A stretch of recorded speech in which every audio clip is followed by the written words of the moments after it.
दोस्तों, स्वागत है आपका हमारे चैनल आर के वर्मा में। दोस्तों, सुबह हुई तो गंगाराम पटेल और बुलाखीराम नाई दोनों तैयार हुए और अपनी आगे की यात्रा पर चल पड़े।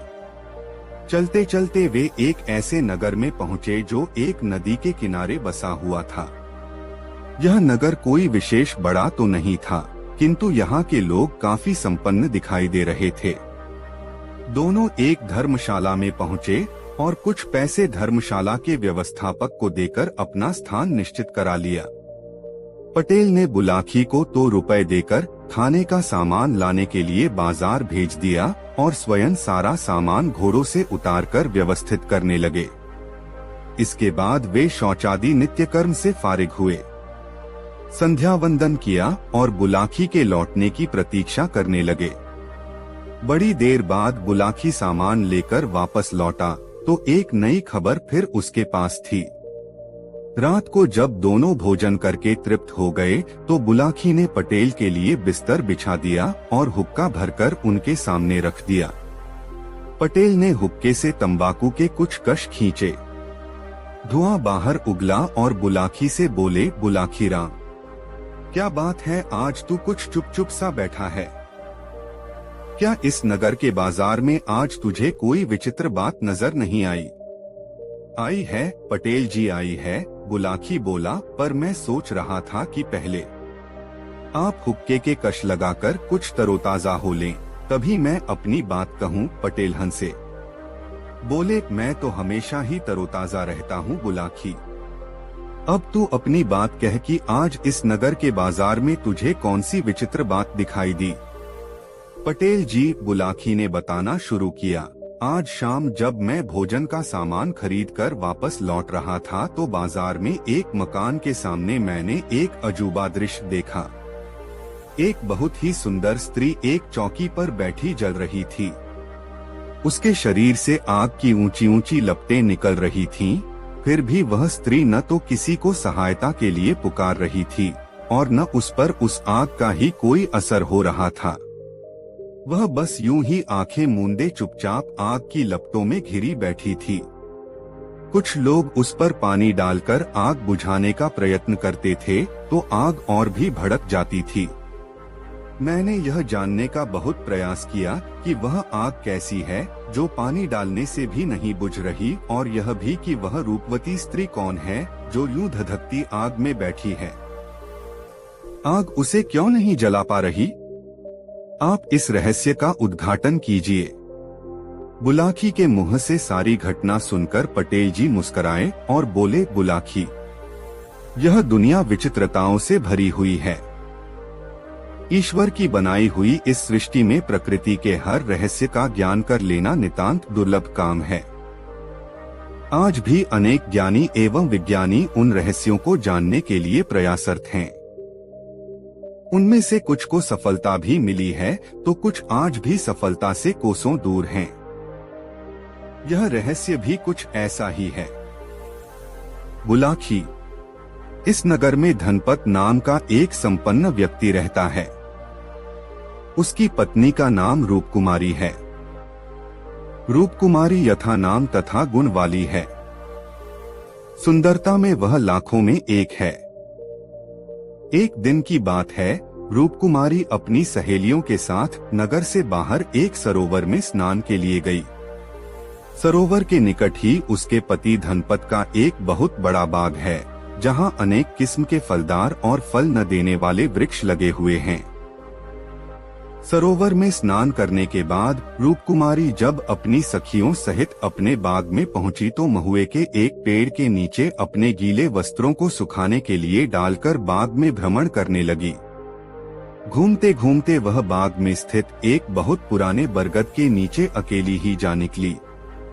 बुलाखी, बरगद के उस पुराने वृक्ष पर एक खबीस, उर्दू का एक शब्द, आमतौर पर इसे खईस भी कहा जाता है, का निवास था।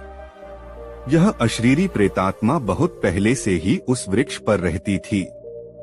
उसने रूपवती रूपकुमारी को देखा तो वह उस पर आसक्त हो गई और उसके शरीर में प्रवेश कर गई। कुछ समय बाद जब रूपकुमारी अपनी सहेलियों के साथ अपने घर वापस लौटी तो उसने अपने शरीर में अजीब तरह का एक परिवर्तन सा महसूस किया। उस दिन से वह अपने पति से मिलने में कतराने लगी। वह भोजन बनाती, पति को खिलाती और फिर थोड़ा बहुत स्वयं खाकर स्वयं को कमरे में बंद कर लेती। बुलाखी। रूपकुमारी की आदतों में भी बदलाव आया। पहले वह सबसे हंसती बोलती थी, अब गुमसुम रहने लगी। उसका पति यह देखकर घबरा गया। उसने समझा कि उसकी पत्नी को कोई रोग लग गया है। उसने वैद्य हकीमों से उसका इलाज करवाया, लेकिन कोई फायदा न हुआ। उल्टे अब वह पागलों जैसी हरकतें करने लगी। कभी अपने आप ही हंस पड़ती तो कभी बिल्कुल ही गुमसुम हो जाती। अब तो धनपत की चिंता और भी बढ़ गई। उसने अपनी पत्नी को गुनियों, ओझा और तांत्रिकों को दिखाया, लेकिन परिणाम कुछ भी न निकला। तांत्रिकों को भी उसकी पत्नी निर्दोष दिखाई दी। उन्हें उस पर किसी ऊपरी हवा के कोई लक्षण दिखाई न दिए। इस बीच एक और भी परिवर्तन रूपकुमारी में हुआ। वह दिन में सोने और रात में देर तक जागने लगी। उसका पति जब भी रात को उसके बिस्तर पर आता, वह उसे परे झटककर दूसरे कमरे में सोने चली जाती और अंदर से कुंडा बंद कर लेती। तंग आकर उसके पति ने अपना बिस्तर एक अलग कमरे में लगा लिया और अपनी पत्नी से बस नपीतुली बातें ही करने लगा। बुलाखी। एक रात उसने अपनी पत्नी के कमरे में किसी पुरुष की आवाज सुनी। सुनकर वह चौंक कर उठ बैठा। उसने सोचा, देखना तो चाहिए कि कौन है मेरी पत्नी के कमरे में। वह उठकर अपनी पत्नी के कमरे के दरवाजे पर पहुंचा। उसने एक झिरी से आंख सटाई और अंदर झांका तो उसे पीली सी मध्यम रोशनी में अपनी पत्नी अपने बिस्तर पर बैठी नजर आई। बिस्तर पर चौसर और पासे पड़े हुए थे। उसकी पत्नी बार बार पासे फेंकती और जब उसका दाव लग जाता तो खिलखिलाकर हंस पड़ती थी। इस बीच किसी पुरुष का भी कहकहा बीच बीच में सुनाई पड़ जाता था, किंतु कोई पुरुष उसे नजर नहीं आया। इस स्थिति को देखकर उसके पति को रूपकुमारी के चरित्र पर संदेह हो गया। उसने इस रहस्य को जानने का निर्णय कर लिया। अब वह सारे दिन सोता और रात को जाग जाग कर अपनी पत्नी पर निगाह रखने लगा। इतना तो वह समझ ही गया था कि कोई अशरीरी प्रेतात्मा उसकी पत्नी के शरीर में प्रवेश कर गई है, पर वह प्रेतात्मा है कौन और गुनियों, ओझाओं और तांत्रिकों के दिखाने पर भी उनकी पकड़ में क्यों नहीं आ रहा, इसका उत्तर वह समझ नहीं पा रहा था। इससे उसका मानसिक तनाव बढ़ने लगा। बुलाखी। जब रूपकुमारी का पति बहुत बेजार हो गया तो उसने एक खतरनाक निर्णय ले डाला। एक शाम वह दिन ढले ही अपनी पत्नी के कमरे में छिप कर बैठ गया। वह देखना चाहता था कि उसकी पत्नी कमरा बंद करके किसके साथ बोलती बतियाती है, किसके साथ वह चौसर खेलती है, कौन है वह अशरीरी आत्मा जो उसे यह सब करने के लिए बाध्य करती है। इन्हीं सब बातों पर विचार करता हुआ वह दम साधे हुए उस कमरे में बिस्तर के नीचे छिपा बैठा रहा। अर्धरात्रि हुई तो कमरे में स्वतः ही पीले रंग का प्रकाश फैल गया। फिर किसी की आवाज कमरे में गूंजी, क्या आज चौसर नहीं खेलोगी रूपकुमारी? रूपकुमारी उस आवाज को सुनकर उठ बैठी। उसने बिस्तर पर चौसर बिछा दी। बोली, आइए विराजिए, मैं तो आपकी ही प्रतीक्षा कर रही थी। रूपकुमारी के बिस्तर के नीचे छिपे बैठे उसके पति को ऐसा महसूस हुआ कि जैसे कोई भारी वजन वाला व्यक्ति उस बिस्तर पर आ बैठा हो। फिर पासे फेंकने की आवाज आई। कभी उसकी पत्नी के खिलखिलाने की आवाज आती तो कभी किसी पुरुष का उत्साह भरा स्वर उसे सुनाई देने लगा। चारपाई के नीचे छिपे बैठे धनपत का धैर्य जवाब देने लगा। एकाएक वह चारपाई के नीचे से निकल आया और क्रोध भरी दृष्टि से अपनी पत्नी की ओर देखता हुआ बोला, क्यों री दुष्टा, कौन है यह अदृश्य व्यक्ति जिसके साथ तू चौसर खेल रही है? अपने पति के एकाएक वहां आ धमकने से रूपकुमारी के चेहरे की रंगत उड़ गई। उसने हकलाते हुए कहा, कर कोई भी तो नहीं है। मैं तो अकेले ही चौसर खेलकर अपना मन बहला रही थी। झूठ बोलती है तू। मैंने अभी अभी इसी पलंग पर बैठे किसी व्यक्ति का एहसास किया था। बीच बीच में उसका उत्साह से भरा स्वर भी मुझे सुनाई दिया था। आज तुझे यह रहस्य बताना ही पड़ेगा कि रात को कौन तेरे पास आता है। उत्तर में उसकी पत्नी मौन बनी रही तो उसने अपना प्रश्न दोबारा कर दिया। विवश होकर उसकी पत्नी ने कहा, अगर आप बहुत जिद कर रहे हैं तो बताए देती हूँ, किंतु मेरे बताने का परिणाम भी आप सुन लीजिए। उस रहस्य को बताकर मैं कल शाम तक ही जीवित रह पाऊंगी। कल के बाद आप फिर कभी मुझे नहीं देख सकेंगे। कौन ले जाएगा तुझे? मुझे नाम बता दे उसका। मैं उसकी टांगे चीर कर रख दूंगा। धनपत दहाड़ा। उसका उत्तर सुनकर रूपकुमारी हंसी।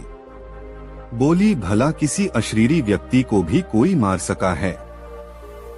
अशरीरी व्यक्ति यानी कि कोई प्रेतात्मा? हाँ, रूपकुमारी बोली, वह अशरीरी ही है, पर है मेरा हितचिंतक। उसने मुझ पर न तो कभी बुरी निगाह डाली है और न कोई मेरा बुरा सोचा है। वह तो मात्र कुछ देर के लिए मेरे सामीप्य के लिए बेचैन रहता है। इसीलिए रात्रि के समय में कभी कभार मेरे साथ चौसर खेलने के लिए मेरे कमरे में आ जाता है। मुझे मूर्ख मत बनाओ मेरी रानी, धनपत ने व्यंग्य से कहा। कहीं सुना है तुमने कि कोई प्रेत किसी स्त्री पर सम्मोहित होकर एक बार उसे पकड़ ले तो वह उसे आसानी से छोड़ दे। निःसंदेह उस प्रेत ने तुम्हारे शरीर पर अधिकार करके तुम्हें अपने वश में कर लिया है। उस प्रेत का संसर्ग पाकर तुम अब पतित हो गई हो। बस बस, रूपकुमारी चिल्लाई, ऐसा लांछन मुझ पर मत लगाइए। मैं सौगंध खाकर कहती हूँ कि मैं आज भी गंगा की तरह पवित्र हूँ। वह अशरीरी खबीस मुझ पर मोहित जरूर है, किंतु उसने कभी इस तरह का कुकर्म मेरे साथ नहीं किया है। वह तो मुझे अपना मित्र मानता है, उससे अधिक और की उसने कभी कोई इच्छा नहीं की है। मुझे विश्वास नहीं होता। धनपत बोला, क्या तुम अपनी बात साबित करने के लिए अग्नि परीक्षा दे सकती हो? बेशक, उसकी पत्नी बोली, पर मैं आपको पहले ही कह देती हूँ कि मेरी अग्नि परीक्षा लेने के बाद आप फिर मुझे देख नहीं पाएंगे। वह बात की बात है। तुम कल शाम अपनी अग्नि परीक्षा देकर जब अपनी सत्यता सिद्ध कर दोगी तो मैं एक खबीस से तो क्या, ऐसे सैकड़ों खबीसों से टखनी जाऊंगा, पर पहले तुम्हारी सत्यता पर तो मुझे यकीन आए। धनपत ने कहा। बुलाखी। अगले दिन धनपत अपनी पत्नी को घर से बाहर ले आया। उसने अपनी पत्नी से कहा, अब अपनी परीक्षा दो जिससे कि मुझे तुम्हारी कहानी पर यकीन आ जाए। उसकी पत्नी ने कुछ नहीं कहा। वह एक चौकी उठा लाई और उस पर आकर बैठ गई। अपनी दोनों आंखें उसने बंद कर लीं और होठों ही होठों में कुछ बुदबुदाने लगी। उसके ऐसा करते ही चौकी के चारों ओर अपने आप ही अग्नि की लपटें निकलने लगी। अग्नि ने उसे चारों ओर से घेर लिया। यह स्थिति देखकर उसका पति धनपत घबरा गया। वह घर के अंदर की ओर भागा और जल से भरा घड़ा लाकर उसे अपनी पत्नी के ऊपर उलट दिया। लेकिन अग्नि बुझी नहीं, उल्टे जल का स्पर्श पाकर और भी भड़क गई। यह देखकर बाहर आने जाने वाले राहगीर भी ठहर गए और वे भी जल लाकर उस अग्नि पर डालने लगे। अग्नि फिर भी नहीं बुझी। इस बीच रूपरानी आंखें नीचे अग्नि के दायरे में बैठी होठों ही होठों में कोई मंत्र बुदबुदाती रही। धनपत और दूसरे लोग उस आग पर काबू पाने की भरपूर कोशिश करते रहे। अंततः वह आग स्वतः ही बुझ गई। धनपत दौड़कर अपनी पत्नी के पास पहुंचा, उसे हिलाया डुलाया, किंतु वह तो जैसे पत्थर की बन गई थी। तब से वह जैसे पत्थर की मूर्ति बनकर रह गई है। वह जीवित है। उसका दिल भी स्पंदन कर रहा है, किंतु उसका शरीर बिल्कुल भी हरकत नहीं कर रहा। यद्यपि अग्नि ने उसके शरीर को जरा भी नुकसान नहीं पहुंचाया, किंतु धनपत के लिए तो वह जैसे मर ही चुकी है। सोहे बुलाखी, आज शाम तू जिस दृश्य को देखकर आया था वह यही दृश्य था। उम्मीद है कि यह सब जानकर तेरी उत्सुकता शांत हो गई होगी, पटेल ने कहा। नहीं पटेल जी, सुनकर बुलाखी राम ने कहा, तसल्ली नहीं हुई मुझे। अभी तक यह बात तो साफ नहीं हुई कि रूपकुमारी जीवित होते हुए भी मृतक जैसी हालत में कैसे हो गई। उस खबीस के विषय में भी बात स्पष्ट नहीं हुई। यदि वह रूपकुमारी पर आसक्त था तो अन्य प्रेतग्रस्त व्यक्तियों की तरह उसने रूपकुमारी को सताया क्यों नहीं। धनपत के कहने पर रूपकुमारी ने जिस अग्नि में बैठकर अपनी परीक्षा दी थी वह कैसी आग थी जो पानी डालने पर और भी भड़क जाती थी। आदि आदि। यह सुनकर पटेल ने कहा, बुलाखी, यह सब आसेबी बातें हैं जिनका रहस्य अशरीरी प्रेतात्माओं के पास ही होता है। वह खबीस निश्चय ही पूर्वजन्म में कोई अच्छी आत्मा वाला व्यक्ति रहा होगा। वह रूपकुमारी पर मोहित तो अवश्य हुआ, किंतु शायद उसके प्रेम में वासना नहीं अपितु स्नेह का, वात्सल्य का भाव था। वह रहस्यमय आग भी शायद उसी के द्वारा पैदा की गई थी। अब तू ये भी पूछेगा कि रूपकुमारी का क्या होगा, वह मरेगी या जीवित रहेगी? जीवित भी रहेगी तो किस हालत में? इन बातों पर सिर खपाने की आवश्यकता ही क्या है? यह भविष्य की बातें हैं और मैं पहले ही कह चुका हूँ कि कुछ बातें ऐसी होती हैं जिनका रहस्य इंसान अभी जान ही नहीं पाया। यह पराविद्या, प्रेतविद्या भी ऐसी ही है। संसार के हर देश में लाखों आदमी ऐसे मिल जाएंगे जो भूत प्रेत के अस्तित्व पर विश्वास करते हैं।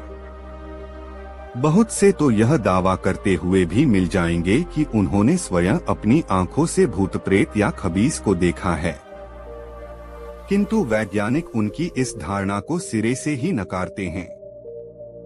उनके विचार से भूत प्रेत जैसी कोई चीज नहीं होती।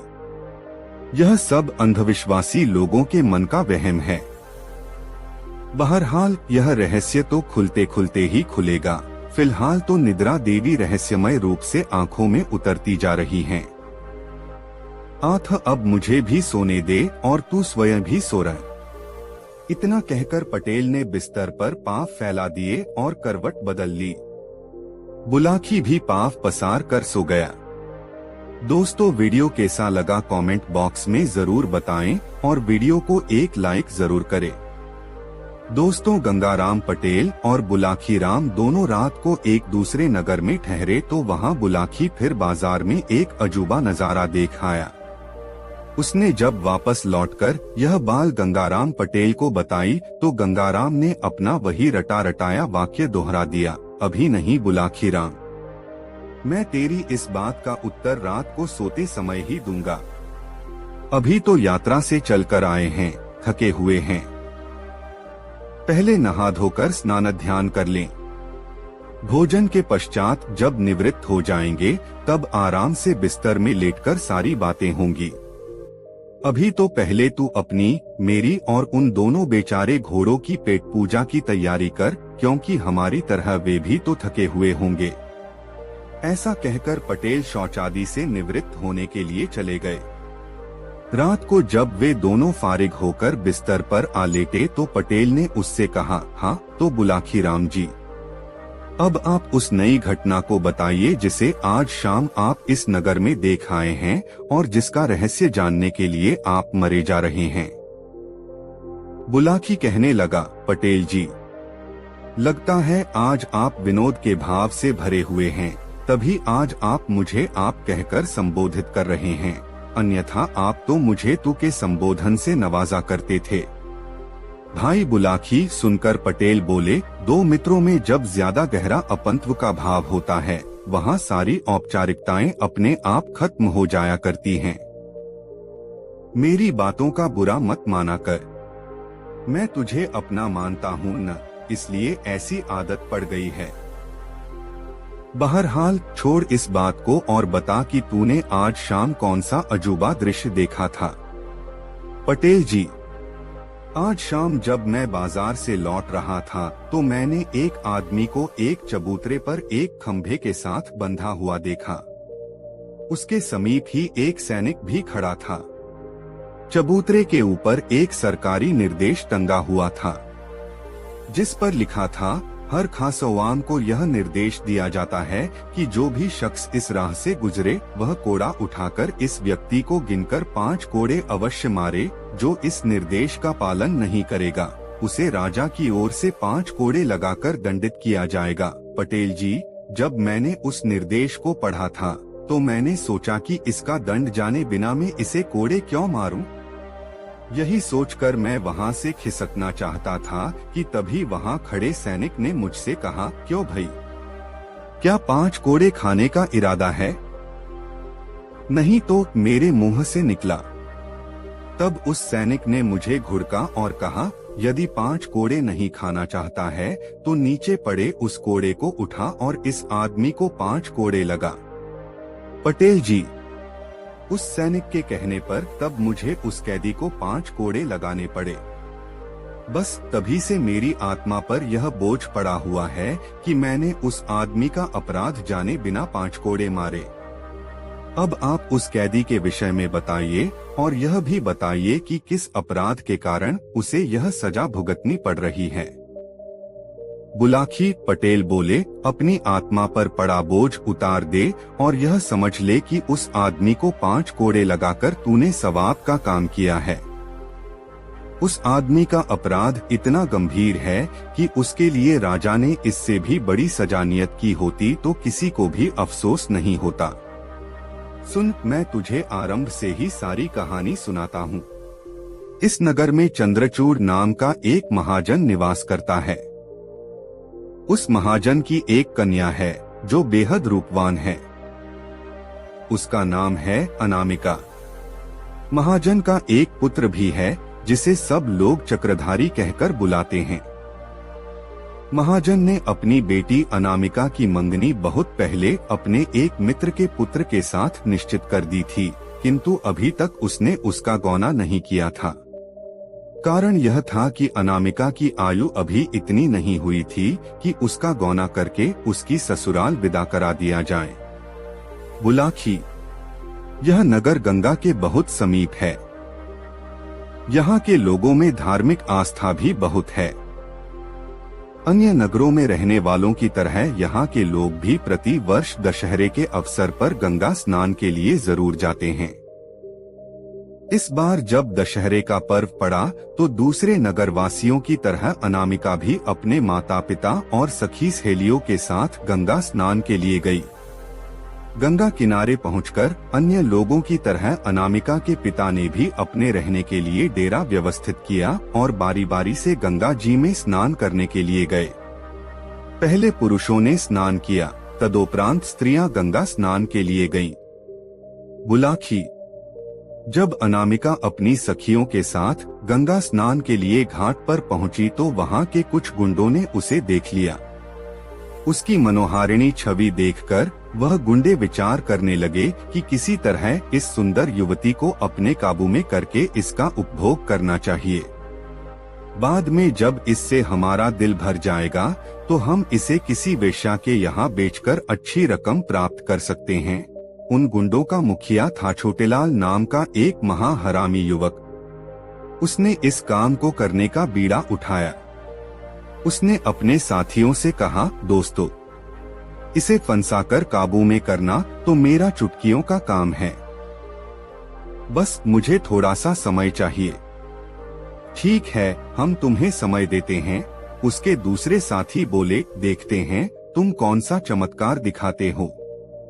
उधर अनामिका और उसकी सखियों ने अपने वस्त्र उतारे और उन वस्त्रों को घाट पर बैठे पंडे के हवाले करके गंगा स्नान करने लगी।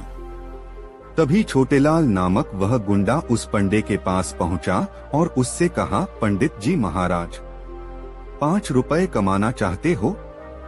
घर बैठे कमाई करना किसे बुरा लगता, बताइए कि काम क्या है? यजमान, पंडा बोला, परंतु यह बड़ा आसान सा काम है। तुम्हारे पास ये जो जनाने कपड़े रखे हैं इनमें से एक साड़ी निकालकर मुझे थोड़ी देर के लिए दे दो, छोटेलाल ने कहा। तुम साड़ी के साथ कोई छेड़छाड़ करना चाहते हो? पंडे ने आशंकित स्वर में पूछा। कोई छेड़छाड़ नहीं होगी, बस उस साड़ी के छोर में मुझे कुछ बांधना है, छोटेलाल बोला।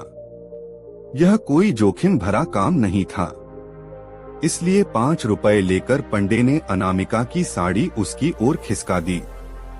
छोटेलाल ने अपनी जेब से एक सोने की मुहर और 100 रुपए का एक नोट निकाला और अनामिका की साड़ी के पल्लू में बांध दिया और वहां से हटकर कुछ दूर खड़ा हो गया। कुछ देर बाद अनामिका और उसकी सखियां स्नान करके बाहर निकलीं और अपने अपने वस्त्र पहनकर चलने लगीं। उसी समय छोटेलाल भी उनके पीछे पीछे चलने लगा। जब वह अपने डेरे के समीप पहुंची तो छोटेलाल ने पीछे से आकर अनामिका का बाजू थाम लिया। एक अजनबी व्यक्ति द्वारा अपनी बाह पकड़ने पर अनामिका उस पर क्रोधित हो गई। उसने तीखे स्वर में कहा, कौन हो तुम? मेरी बाह पकड़ने की तुम्हारी हिम्मत कैसे हुई? यह क्या कह रही हो अनामिका? क्या अपने मित्र छोटेलाल को भूल गई? छोटेलाल ने आश्चर्य व्यक्त करने का नाटक करते हुए कहा। मैं तुम्हें नहीं जानती, छोड़ो मेरा हाथ, कहकर अनामिका ने छोटेलाल का हाथ झटक दिया। तुम मुझे खूब जानती हो अनामिका, छोटेलाल ने कहा। वर्षों से हम दोनों एक दूसरे से एकांत में मिलते रहे हैं। अब शायद अपनी इन सहेलियों की उपस्थिति में तुम मुझे पहचानने से इनकार कर रही हो, बुलाखी। इस प्रकार वहां दोनों में तकरार होने लगी।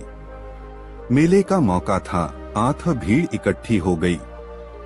वो हल्ला सुनकर अनामिका का पिता, उसका भोग और अक नगर के दूसरे परिचित लोग भी वहां आ पहुंचे और एक लड़की को छेड़ने पर छोटेला को बुरा भला कहते हुए उसकी पिटाई करने लगे। जब छोटेलाल काफी पिट चुका थी, उसने रोने का अभिनय करते हुए कहा, आप लोग मुझे बेकार ही पौंट रहे हैं। चैत्र कोई अभद्र बात नहीं की है। इस लड़की से मेरा काफी पुराना परिचय है। इसने तो मेरे साथ विवाह करने का वादा भी किया हुआ है। विवाह का वादा? अनामिका के पिता ने आश्चर्य से पूछा। हाँ जी, विवाह का वादा, छोटेलाल कुटिलता से बोला। विश्वास न हो तो पूछ लो इससे। आज यहाँ आने से पहले भी यह मुझसे मिली थी। इसने अपने खरबे के लिए मुझसे 100 रुपए और एक सोने की मोहर भी मांगी थी, जो मैंने अपनी माता के रुपयों में से चुराकर इसे लाकर दिए थे। झूठ बोलता है तू, अनामिका का पिता दहाड़ा। अरे भिखमंगे, मेरे पास धन की क्या कमी है जो मेरी बेटी तुझसे खर्च के लिए पैसे मांगती? यह तो आप अपनी बेटी से ही पूछिए, छोटेलाल ने रुआंसे स्वर में कहा। क्यों री कलंकिनी? अनामिका के पिता ने क्रोध से लाल पीले होते हुए अनामिका को झिंझोड़ा। क्या तूने इस आदमी से 100 रुपए और एक सोने की मुहर ली थी? यह आदमी झूठा है पिताजी। मैं गंगा माता की कसम खाकर कहती हूँ कि आज से पहले मैंने इसकी शक्ल भी नहीं देखी। यह मुझ पर झूठा लांछन लगा रहा है, अनामिका ने सुबकते हुए कहा। सेठ जी, अगर मैं झूठा साबित हूँ तो आप यही मुझे 100 जूते मारना और जो भी सजा आप देना चाहें मैं खुशी से मंजूर कर लूँगा, पर पहले आप अपनी बेटी की तलाशी तो लीजिए। मैंने आज जो रकम इसे दी थी वह अभी भी इसके पास होगी, छोटेलाल बोला। सबको यह विचार पसंद आया। अनामिका की तलाशी ली गई तो साड़ी के पल्लू में बंधी दोनों चीजें बरामद हो गईं। इस पर तो सब लोग अनामिका और उसके पिता को दोषी मानने लगे। सब लोग उन पर धू-धू करने लगे। बुलाखी। तब अनामिका के पिता और उसके भाई को अनामिका पर इतना क्रोध आया कि उन्होंने उसी घड़ी अनामिका का त्याग कर दिया। वे घर लौट गए और छोटेलाल अनामिका का हाथ पकड़कर विजेता की तरह उसे ले चला। अनामिका दहाड़े मार कर रोने लगी और बार बार छोटेलाल के चंगुल से छूटने का प्रयास करने लगी, लेकिन तभी छोटेलाल के साथी गुंडे भी उसकी सहायता के लिए वहां पहुंच गए और उन्होंने छोटेलाल और अनामिका को अपने घेरे में ले लिया। बुलाखी। जब अनामिका रो रो कर हलकान हो रही थी और अपनी सहायता की गुहार लगा रही थी, तभी यहाँ के राजा की सवारी वहाँ से गुजरी। एक लड़की को सहायता के लिए चिल्लाते देख राजा ने अपनी पालकी रुकवाई और नीचे उतर का सड़कों से उसके रोने का कारण पूछा। अनामिका ने रोते हुए सारी बात बताई तो फिर सड़क ने छोटेलाल से पूछा।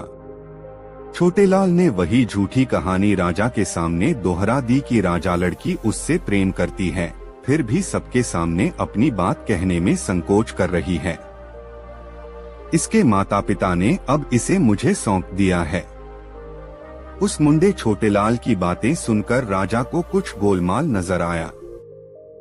उसने अपने सैनिकों को आदेश दिया कि इन दोनों को अपने नगर से चली। वहीं मैं सारी बातें अनकर इस बात का निर्णय करूंगा कि इन दोनों में से कौन सच्चा है और कौन झूठा। तब दोनों दरबार में पेश किए गए। राजा ने अनामिका से पूछा, देवी, तुम कहती हो कि अब से पहले तुमने इस आदमी को कभी देखा नहीं था, फिर इसकी यह भारत क्यों कर सच साचित हो गई कि तुम्हारी साड़ी के पल्लू से इसके दिए हुए रुपए और सोने की घोहर चरामद हो गई। अन्नदाता, अनामिका बोली, मुझे इस बात का बिल्कुल भी ज्ञान नहीं है कि ये दोनों चीजें मेरी साड़ी के पल्लू में किसने बांधी।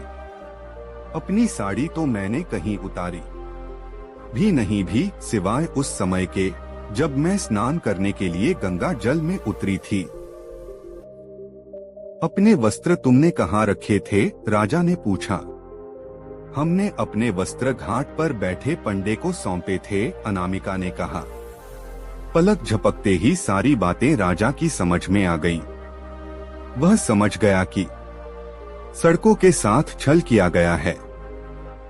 तब उसने उस पंडे को दरबार में पेश होने का हुक्म दिया और पंडे के पहुंचने पर राजा ने उसे दंड का भय दिखाया तो भय से कांपते हुए छे ने सब कुछ बक दिया। उसने बता दिया कि यह काम छोटेलाल ने ही किया था। बुलाखो। सच्चाई जानकर राजा ने अनामिका के पिता को बुलाकर अनामिका तो उसे सौंप दी और उस पंडे और छोटेलाल के साथियों को पकड़कर उन्हें 100 कोड़े लगाने की सजा दी और क्योंकि मुख्य अपराधी छोटेलाल था, उसे यह सजा दी कि इस दिन तक इसे खंभे से बांधकर इस पर कोड़े बरसाए जाएं। साथ ही यह आदेश भी लिखकर वहां चिपका दिया कि जो भी राहगीर वहां से गुजरे वह छोटेलाल को 5 कोड़े जरूर मारे, यदि वह ऐसा नहीं करेगा तो फिर राजाज्ञा से 5 कोड़े उसी को मारे जाएंगे।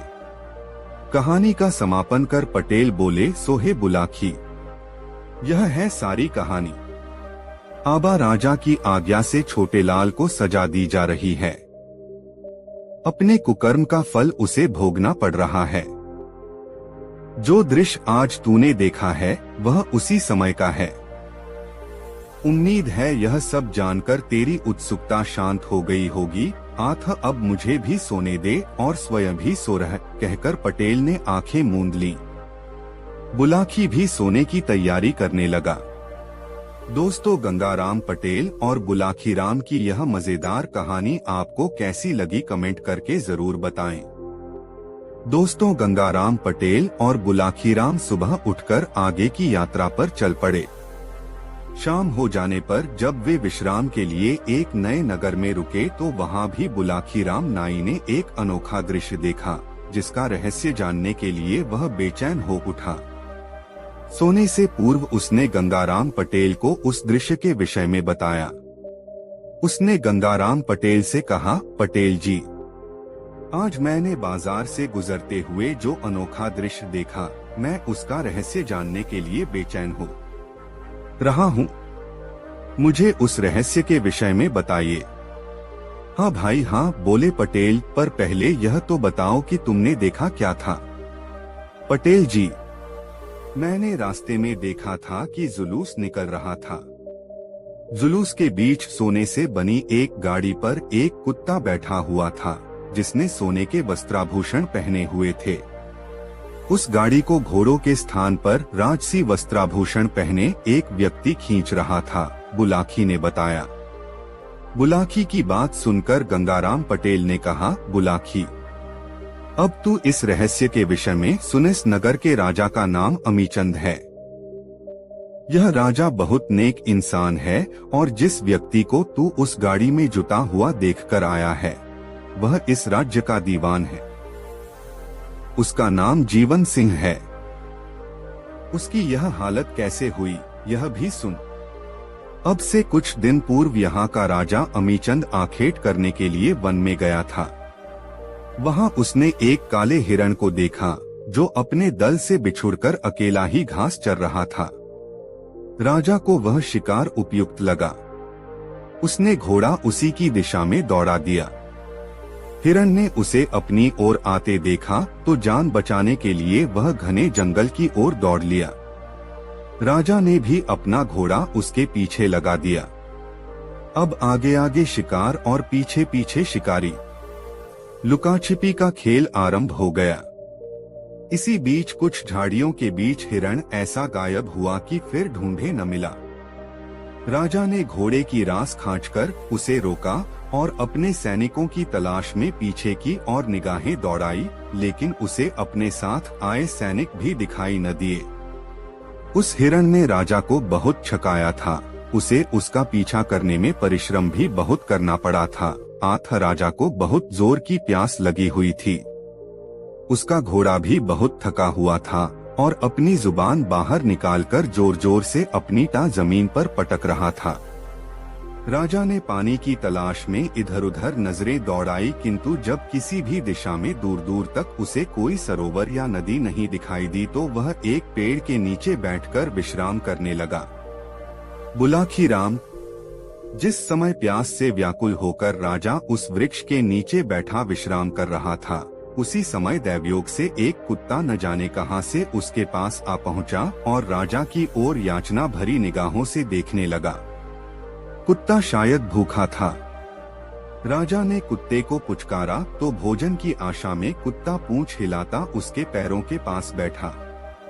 राजा ने तब अपने घोड़े की पीठ पर लटके भोजन के पात्र से 2 रोटियां निकाली और कुत्ते के आगे रख दी।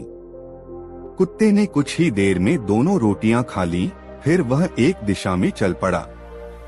उसे जाते देख राजा ने सोचा कि भोजन के बाद हर प्राणी को पानी की जरूर आवश्यकता पड़ती है, शायद यह कुत्ता भी पानी पीने जा रहा है। ऐसा विचार कर घोड़े की रास थामकर राजा उस कुत्ते के पीछे पीछे चल पड़ा।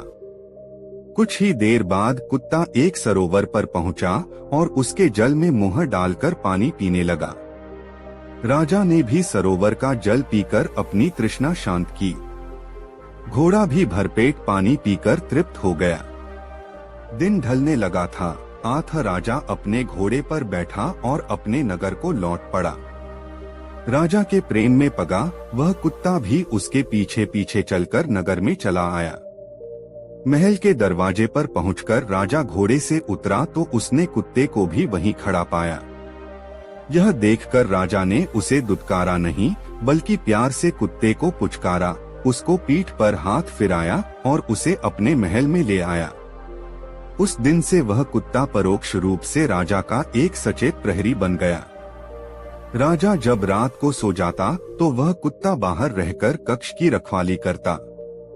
राजा भी कुत्ते की हर जरूरत का ध्यान रखने लगा। बुलाकी, राजा का दीवान प्रधानमंत्री बहुत महत्वाकांक्षी व्यक्ति था। राजा उस दीवान पर बहुत विश्वास करता था और उसने उसे काफी अधिकार दे रखे थे। राजा इस बात से वाकिफ नहीं था कि वह दीवान चोरी छुपे राजा के विरुद्ध षड्यंत्र रच रहा था। उसकी योजना थी कि किसी प्रकार राजा को समाप्त कर दिया जाए तो यह राज्य उसके अधिकार में आ जाएगा। राजा का कोई पुत्र तो है नहीं जो इस राज्य का उत्तराधिकारी बन जाएगा।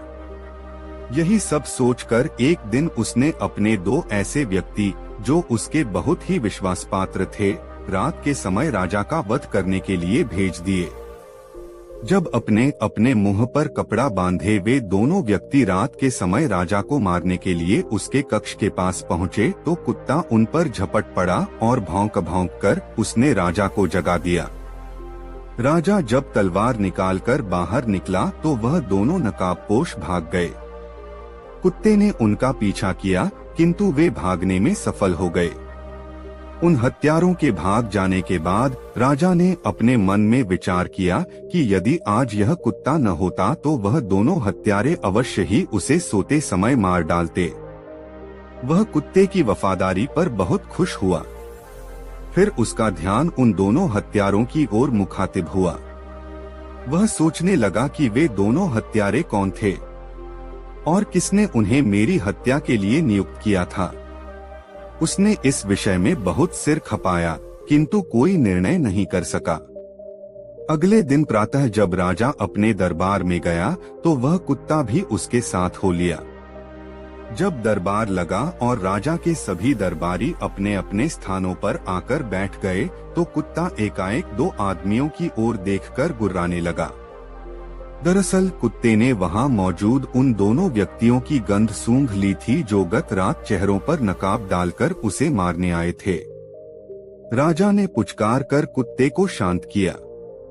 उसने सोचा कि कुत्ता आखिर है तो जानवर ही, अपने स्वभाववश वह वैसे ही भौंकने लगा है।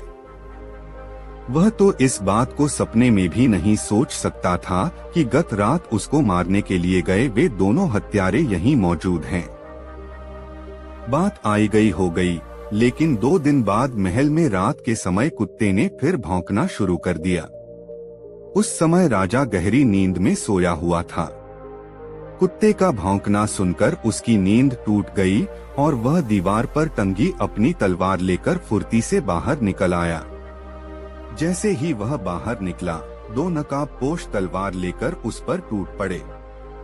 लेकिन जब राजा ने बड़ी बहादुरी से उनका सामना किया तो वे भाग निकले। राजा को मारने की दीवान की योजना उस दिन भी कुत्ते की सतर्कता के कारण धराशायी हो गई। उस दिन के बाद राजा ने अपने महल की सुरक्षा और भी चौकस कर दी।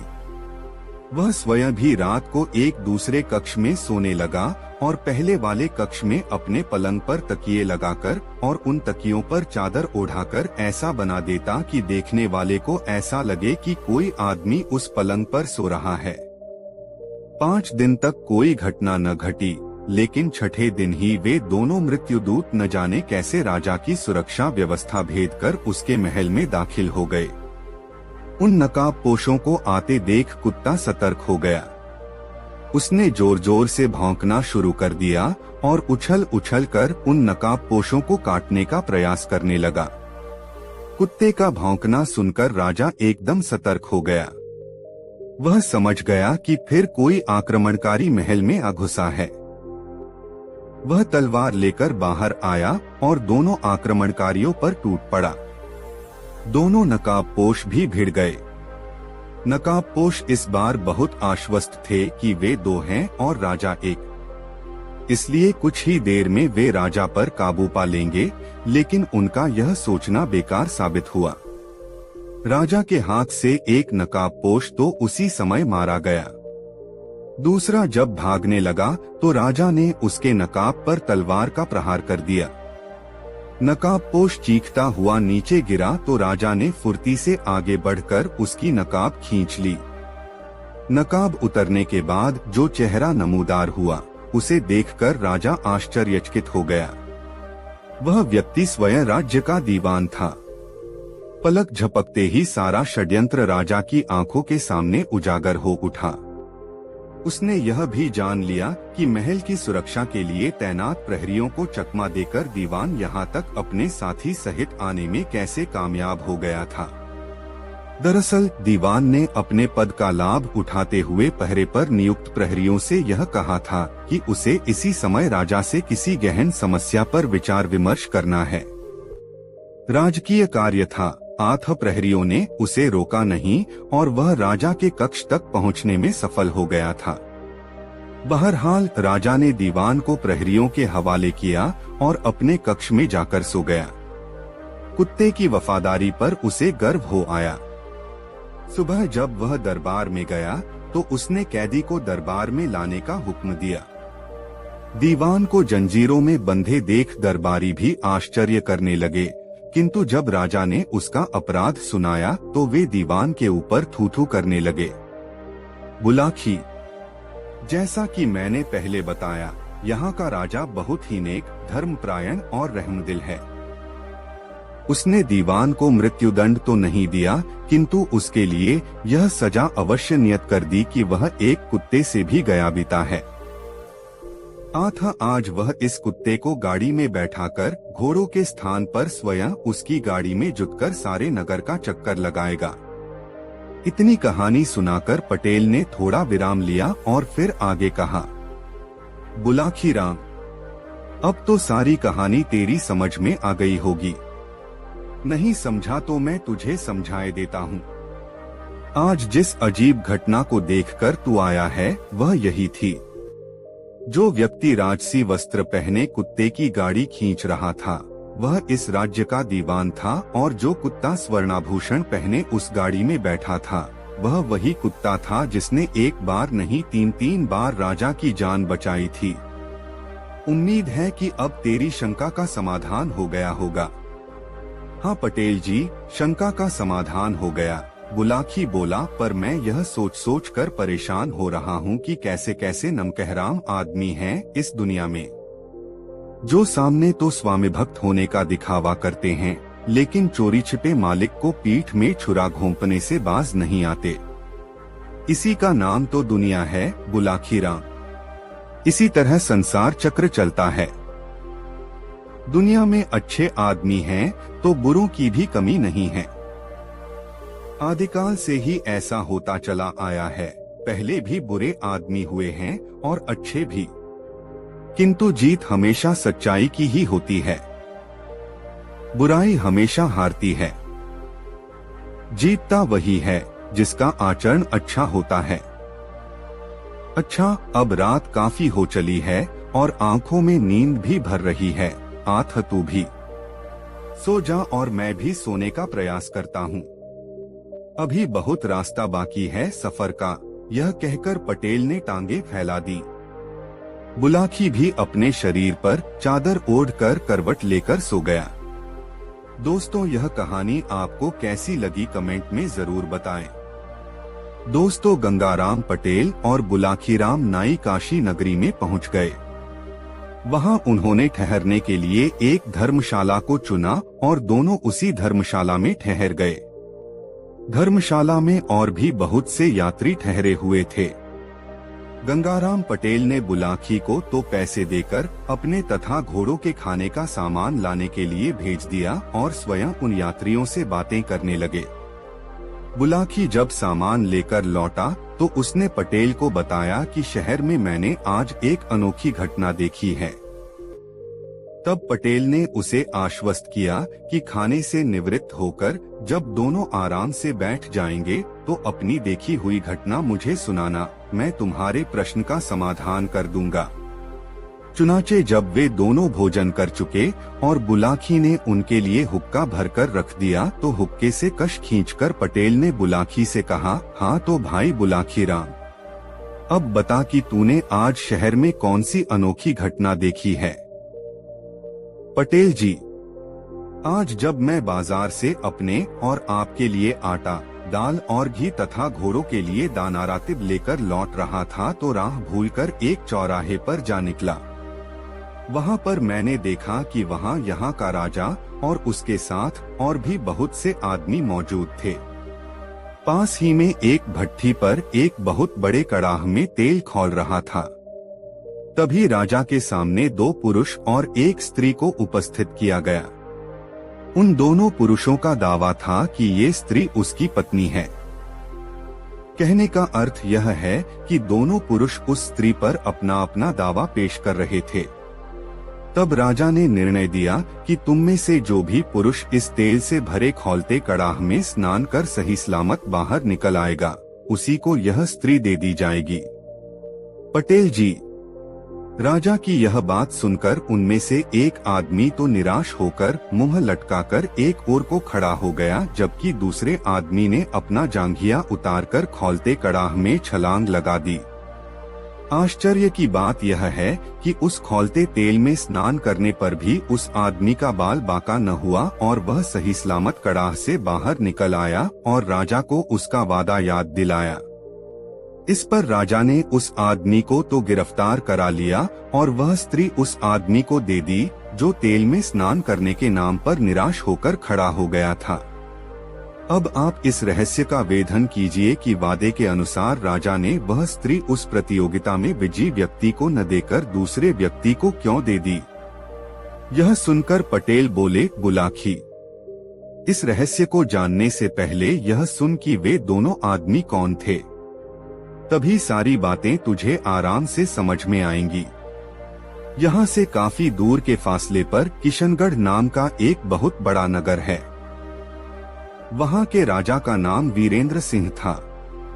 राजा वीरेंद्र का एक पुत्र था जिसका नाम गजेंद्रपाल सिंह था। गजेंद्रपाल का जैसा नाम था वैसा ही वह शक्तिशाली भी था। आए दिन वह आखेट करने के लिए वनों में जाता रहता था। एक दिन राजकुमार आखेट करने के लिए वन में गया तो लौटते समय बड़ी भयानक आंधी में घिर गया। आंधी के कारण वह अपना कार्य भूल गया और एक दूसरे रास्ते पर चल पड़ा। राजकुमार को अपनी इस भूल का पता तब चला जब वह अपने नगर में पहुंचने के स्थान पर एक अन्य नगर में पहुंच गया। राजकुमार ने जब उस नगर के निवासियों से उस स्थान की जानकारी चाही तो उन्होंने बताया कि वह इस समय कामरूप राज्य में है, जो एक बड़े देश चीन के बिल्कुल निकट है। यह जानकर राजकुमार को भारी आश्चर्य हुआ। कामरूप तो उसके राज्य से बहुत दूर था। इतनी जल्दी वह कामरूप में कैसे आ पहुंचा? लेकिन फिर उस भयंकर आंधी की याद हो आई। आंधी इतनी तेज थी कि कुछ कदम के फासले पर भी उसे कुछ दिखाई न देता था। हो सकता है वह उसी आंधी में उड़कर यहाँ तक आ पहुँचा हो। कुछ भी हो, अब तो उसे इस स्थिति का सामना करना ही पड़ेगा। ऐसा विचार कर उसने मन में धैर्य धारण किया और नगर में घूमने लगा। यहाँ एक और भी परेशानी उसके सामने आ खड़ी हुई। इस नगर के अधिकांश निवासी यहाँ की स्थानीय भाषा बोलते थे, जो राजकुमार की समझ में नहीं आती थी, लेकिन कुछ दिनों तक वहाँ रहकर राजकुमार ने उनकी भाषा सीख ली और वह टूटी फूटी स्थानीय भाषा में वार्तालाप करने लगा। एक दिन जब वह शहर में घूम रहा था तो उसने एक जगह दो व्यक्तियों को आपस में लड़ते देखा। दोनों के हाथों में लंबे लंबे चाकू थे और वे एक दूसरे के बार को बचाकर दूसरे पर हमला करने की कोशिश कर रहे थे। वहां बहुत से तमाशबीन भी खड़े थे। राजकुमार भी उन तमाशबीनों में जाकर खड़ा हो गया। इसी बीच राजा का रथ वहां से गुजरा। राजा ने जब उन व्यक्तियों को लड़ते देखा तो उसने अपने कुछ सैनिक उन दोनों व्यक्तियों को पकड़ने के लिए भेज दिए।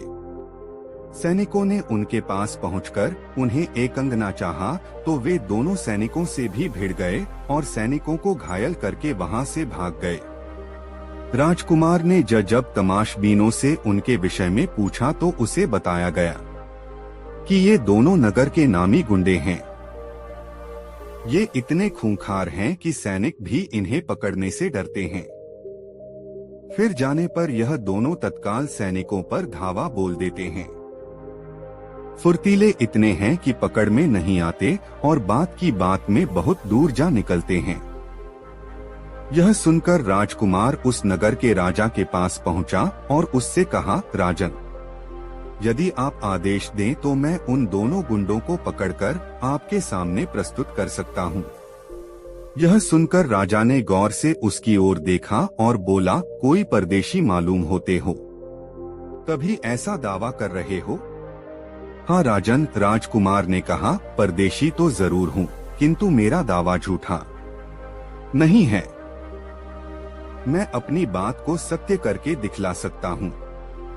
तब फिर हमारा आदेश है कि उन्हें पकड़कर हमारे समाने ले आ। यदि तुम ऐसा कर सके तो हम तुम्हें पुरस्कारों से लाद देंगे।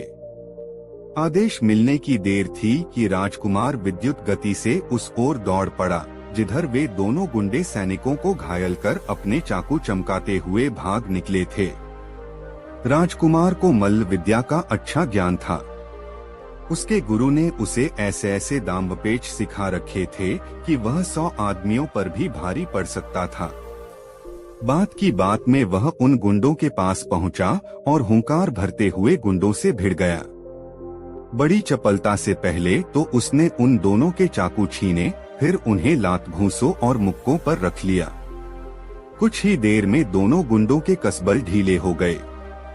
किसी चूहे की भांति उनकी गरदनें पकड़े उन्हें साथ लेकर राजकुमार राजा के पास लौट आया और दोनों गुंडे राजा के सैनिकों के हवाले कर दिए। राजकुमार का ऐसा पराक्रम देखकर वहां का राजा बहुत खुश हुआ। वह राजकुमार को अपने महल में ले आया। वहां उसने राजकुमार की बहुत खातिर की और फिर उसका परिचय पूछा। राजकुमार ने जब उसे यह बताया कि वह भी एक राजा का बेटा है, तब तो राजा को और भी खुशी हुई। वह अपनी बेटी के विवाह के लिए बहुत चिंतित रहता था। उसकी इच्छा थी कि उसकी बेटी का विवाह किसी ऐसे नौजवान के साथ हो जो बुद्धि और पौरुष दोनों में ही बेमिसाल हो। उसे ये दोनों गुण इस युवक में नजर आए। एक दिन राजा शिकार करने के लिए निकला। अपने साथ वह राजकुमार गजेंद्रपाल सिंह को भी ले गया। जंगल में एक सिंहों का समूह उन्हें नजर आया। राजा ने सिंह का शिकार करने की इच्छा से अपना घोड़ा उन्हीं सिंहों के समूह की ओर दौड़ा दिया। राजकुमार भी कहाँ पीछे रहने वाला था। शिकार करना तो उसका प्रिय शौक था, आथ वह भी भाला और तलवार लेकर राजा के पीछे पीछे अपने घोड़े को दौड़ाता हुआ चल पड़ा। राजा को घोड़ा दौड़ाते हुए अपनी तरफ आते देखकर सिंहों का समूह चौकन्ना होकर खड़ा हो गया। उनमें से जो दुर्बल सिंह थे वह तो पीछे मुड़कर भाग लिए, लेकिन जो बलवान सिंह थे वे मुकाबला करने को तत्पर हो गए। राजा ने निशाना बांधकर अपना भाला एक सिंह पर चलाया। निशाना चूक गया। भाला सिंह के शरीर को छूता हुआ भूमि में जा गड़ा। क्रोधित होकर सिंह ने उछाल भरी और अपने पंजे की जोरदार थाप घोड़े की थूथन पर जमा दी। वार इतना करारा था कि घोड़ा लड़खड़ा गया। घोड़े के लड़खड़ाने से राजा का संतुलन बिगड़ गया और वह भूमि पर आ गिरा। तभी दूसरा सिंह राजा पर झपट पड़ा। राजा ने फुर्ती से उठकर म्यान में रखी अपनी तलवार निकालनी चाहिए, लेकिन तभी सिंह के पंजे की एक करारी चोट उसे लगी और वह उछलकर दूर जा गिरा। तत्काल ही उसे मूर्छा आ गई। तब तक राजकुमार भी सिंहों के पास पहुंचा। एक सिंह अभी राजा पर झपटने की तैयारी कर ही रहा था कि राजकुमार का फेंका हुआ भाला सनसनाता हुआ उसकी छाती में पैवस्त हो गया। सिंह ने एक भयंकर दहाड़ मारी और वह भूमि पर लोटपोट होने लगा। दूसरा सिंह भी झपटने ही वाला था कि राजकुमार ने उसकी थूथन पर तलवार का वार कर दिया। सिंहों की थूथन उनकी सबसे संवेदनशील जगह होती है। आथ थूथन पर वार होते ही सिंह एकदम घबराकर पीछे हट गया। एक बार उसने अपने साथी सिंह को भूमि में लोटपोट होते देखा और फिर भयभीत होकर घनी झाड़ियों की ओर दौड़ लगा दी। राजकुमार गजेंद्रपाल घोड़े से उतरा। घोड़े की पीठ पर मौजूद छागल से पानी निकाला और राजा के मुंह पर पानी के छींटे मारे। जल के छींटे लगने से राजा को होश आ गया और वह उठकर बैठ गया। उसने कृतज्ञता भरी दृष्टि राजकुमार पर डाली। राजकुमार बोला, उठिए राजन, आज आपने शेर का शिकार कर लिया है। नहीं राजकुमार, यह शिकार मैंने नहीं, तुमने किया है। सिंह के पंजों की चोट खाकर मैं तो अचेत हो गया था। तभी तुम्हारा फेंका हुआ भाला सिंह की छाती फाड़ता उसकी छाती के आर पार निकल गया। आज तुमने मेरी जान बचाई है। महल पहुंचकर मैं तुम्हारे इस उपकार का पुरस्कार तुम्हें अवश्य दूंगा।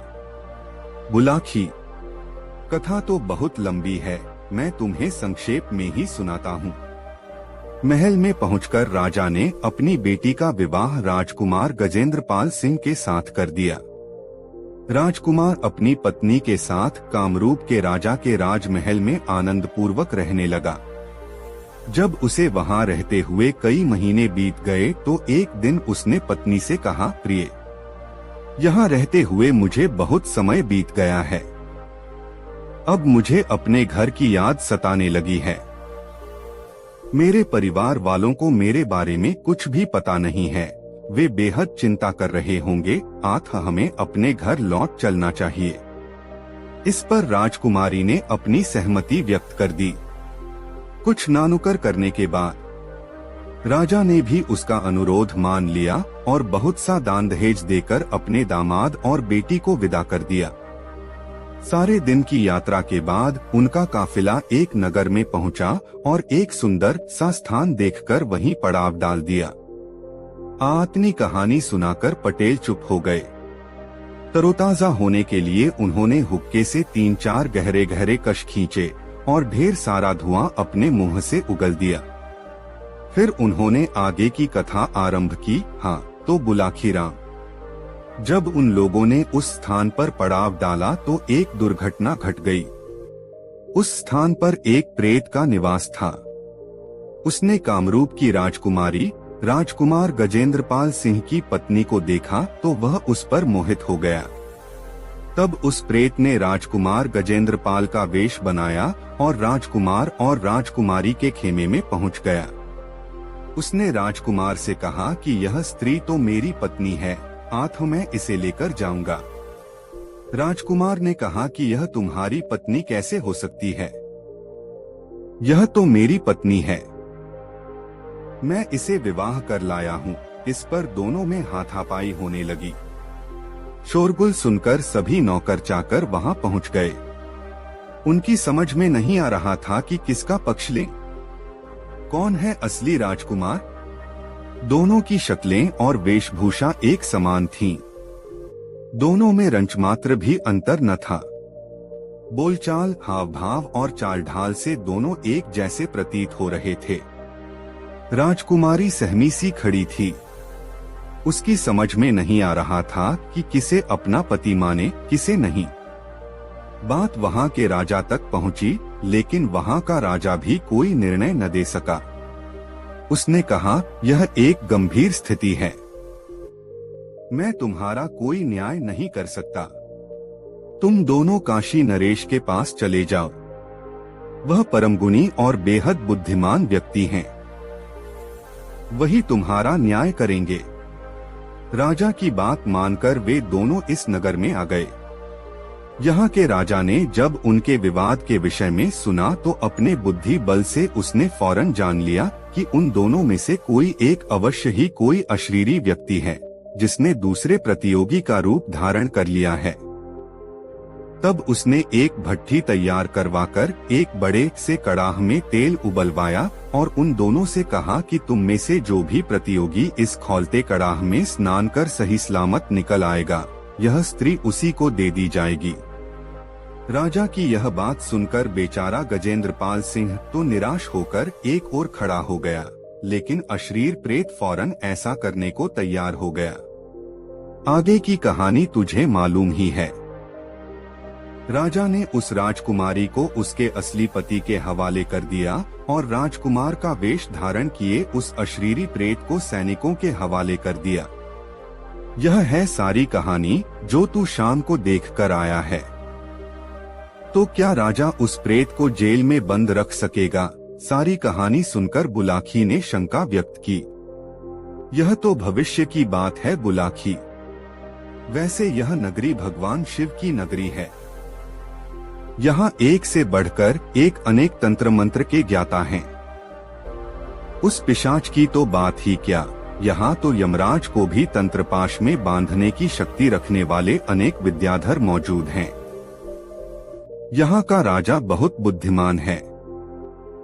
वह इस प्रेत को ऐसे ही नहीं जाने देगा। वह इसका जरूर तगड़ा इंतजाम कर देगा, जिससे कि वह प्रेत फिर किसी को परेशान न कर सके। और अब तेरी हर शंका का समाधान हो गया है, इसलिए अब आंख मूंद कर सो रहो। सुबह उठकर पहले गंगा जी में गोता लगाएंगे, फिर भोजनादि से निवृत्त होकर इस पवित्र नगरी के प्रसिद्ध स्थानों को देखेंगे। भगवान विश्वनाथ के दर्शन करेंगे और स्वयं को धन्य मानेंगे। तब अगला दिन कैसे बीतेगा, इसकी सुखद कल्पना करता हुआ बुलाखीराम सो गया। गंगाराम पटेल भी निद्रा देवी की गोद में समा गए। दोस्तों, यह कहानी आपको कैसी लगी कमेंट में जरूर बताएं। ऐसी और नई मजेदार कहानी सुनने के लिए हमारे चैनल आरके वर्मा को सब्सक्राइब जरूर कर लें और यह वीडियो अपने मित्रों को जरूर शेयर करें। वीडियो देखने के लिए आपका बहुत बहुत धन्यवाद। मिलते हैं किसी अगले वीडियो में, तब तक के लिए जय श्री राधे राधे, धन्यवाद।